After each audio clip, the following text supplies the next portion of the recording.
Most jobs don't want you to be too smart. When you apply for a job, you're probably thinking, I need to show them how smart I am. I need to put my best foot forward so they can see what an asset I would make. That makes sense that a job would want to hire the best and the brightest, right? Wrong. Dead wrong. There's a whole game being played, and most of us don't even know we're in it. I found this out by chance. I explained this revelation in a video I did a few years back, and I want to play that for you. Like I said, it's a few years ago, so I apologize if the sound quality isn't the best, but here it is. Maybe you're too smart for a job. Have you ever thought about that? I never did until something happened to me, and I'll explain that story in just a little bit. But if you applied to a job in the past few years, you may have noticed that the requirements have become, let's say, a little stricter. Along with the educational requirements, years of experience, solid work history, background check, a lot of places are now requiring an assessment test. You've seen them. The ones that seemingly ask the same questions 600 different ways. They make it fairly convenient, and most are taken online. I've taken my fair share of these tests, and I answered honestly.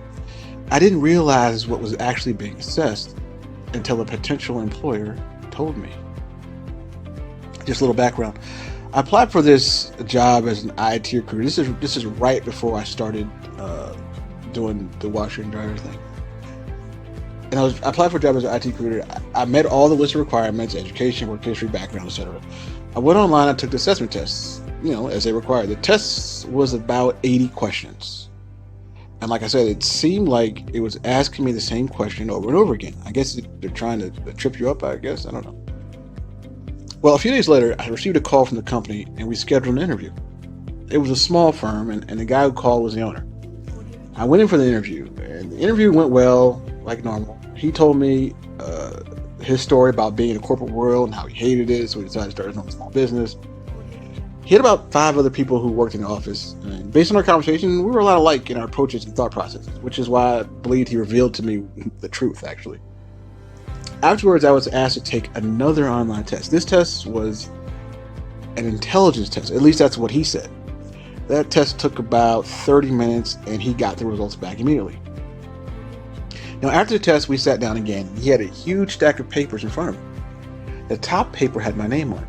Now, he told me, flat out, in a moment of extreme candor, based on the results of your assessment, you're too smart for the job. And I remember thinking, it's too smart for the job. What does that mean? And he went on to explain. He said the assessments are designed to weed people out. He said companies are looking for a specific type of person.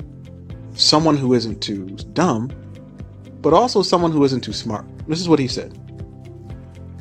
He said people who are too dumb, these are the words he was using, struggle with the basic concepts of the job. They make more mistakes, and in the long run won't be a good employee. The people that are too smart learn the job relatively quickly, get bored, and move on to a more challenging job. In the long run, they don't make good employees. So I guess I was making a little bit of sense. I was told the best employees are the ones that aren't too dumb, but aren't too smart, and most importantly, will happily and unknowingly stay in their place for years. The whole "where do you see yourself in 5 years" question is asked to weed out the overly ambitious. Now, all this was news to me, and I think the small business owner who told me this, I couldn't have known this, and I wouldn't have known this without his candor. He still offered me the job, but I didn't take it because he was looking for a long-term employee, and the truth was that wasn't going to be me. He actually gave me the computerized results. He said he didn't normally do that, but for whatever reason, he gave it to me. Over time, I read the nearly 40 pages of information formulated from my assessments.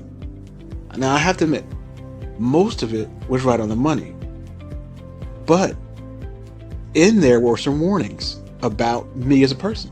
There were 2 warnings that the computerized assessment gave about me to the potential employer. It said, beware of me in an office setting. I could get other people to think like I do. And the other one, I wouldn't be ideal for a sales job. The reasoning, I would be prone to tell potential customers too much of the truth. As if that's a bad thing. Surprised? I definitely was. See, it's not about how innovative you can be or how well you can think outside the box. The employers are actually assessing how long can I get this person to remain as an employee.